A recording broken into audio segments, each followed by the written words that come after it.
নিৰামিষ ভোজীসকলৰ বাবে এটা বৰ সুন্দৰ ৰেচিপি হ'ল ৰাজমাহৰ ৰেচিপি। তাকে আজি মই কেনেকৈ বনালোঁ দেখুৱাম আপোনালোকক। এয়া দেখিছেনে, এয়া বনাই হৈ গৈছে আৰু কি ধুনীয়া হৈছে চাওক। এফালে পানী এফালে ৰাজমাহ এনেকুৱা হোৱা নাই। এইটো হ'ল ফাইনেল লুকটো চাওক। ভাতৰ লগত ৰুটিৰ লগত কি সুন্দৰ লাগে খাই। তাৰ বাবে প্ৰথমে মই অলপ ৰাজমাহ লৈ ল'লোঁ এনেকৈ।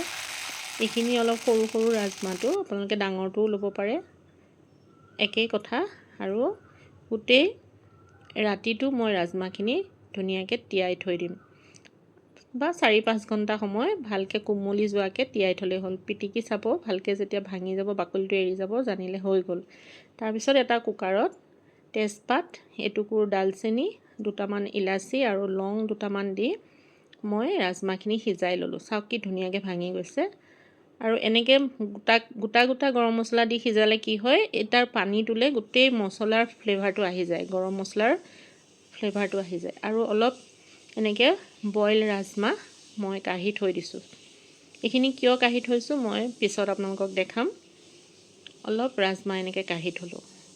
তাৰপিছত পিঁয়াজটো কি কৰিব, হয় মিক্সিত অকণমানকৈ মাৰি ল'ব, নাইবা এনেকৈ চপাৰত চপ কৰি ল'ব, তেতিয়া গ্ৰেভিটো বৰ ধুনীয়া হয়। এতিয়া এটা মিক্সাৰ গ্ৰাইণ্ডাৰত মই এই অলপ বিলাহী, গোটা জিৰা, কেইটামান জালুক, গোটা নহৰু, আদাটো অকণমান বেছিকৈ দিছোঁ, আৰু সেই সিজাই থোৱা ৰাজমাহখিনি আৰু ধনিয়াৰ অলপ ঠাৰি ফালে লৈছোঁ, মানে তাৰ ধনিয়া ঠাৰিৰ গোন্ধটো বহুত ধুনীয়া হয়, ধনিয়া পাততকৈও। তাৰপিছত এইখিনি ধুনীয়াকৈ মিক্সিত পিচি ল'লোঁ। অলপ ধনিয়াৰ কাৰণে কালাৰটো গ্ৰীণ আহিছে। এতিয়া এটা কেৰাহীত অকণ মিঠাতেল লৈ তাতে অলপ গোটা জিৰা দিলোঁ আৰু পিঁয়াজখিনি দি দিলোঁ। এতিয়া পিঁয়াজখিনি এটা সুন্দৰ ৰং হোৱালৈকে ধুনীয়াকৈ ভাজি ল'ব লাগিব। একদম কম জুইত ধুনীয়াকৈ এটা সুন্দৰ কালাৰ অহাকৈ পিঁয়াজখিনি ভাজি ল'লোঁ।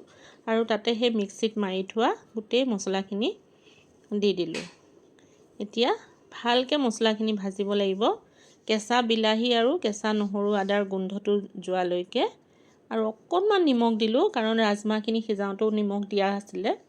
আৰু হালধি আৰু অলপ ধনিয়া গুড়া, ইয়াত আৰু বেলেগ মছলা একো নালাগে, অকল ধনিয়া গুড়া দিছোঁ, কাৰণ গোটা জিৰা মই মিক্সিত দিয়ে দিছিলোঁ।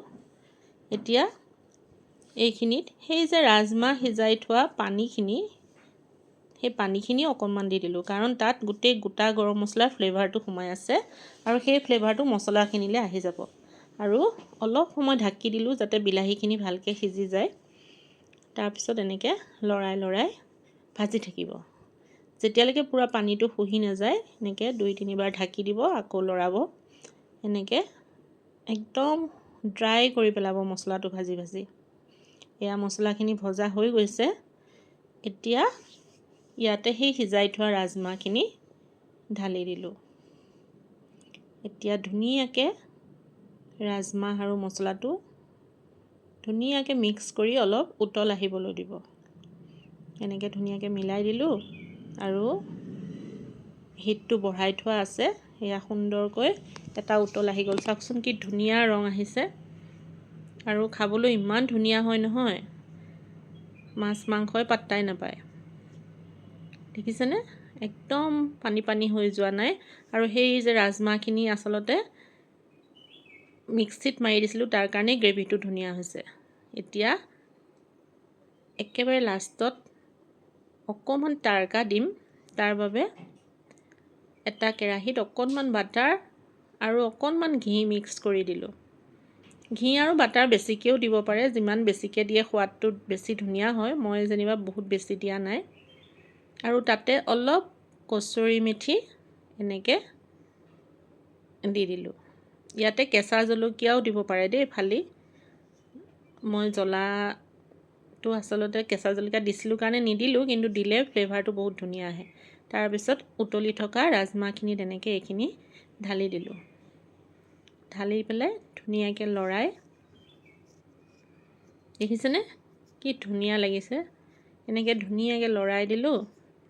তাৰপিছত অকণমান সময় আৰু হিটটো কমাই অলপ উতলিবলৈ দিছোঁ, যাতে তাৰকাটো ফ্লেভাৰটো ধুনীয়াকৈ সোমাই যায় অলপ সময় ঢাকি দিলোঁ।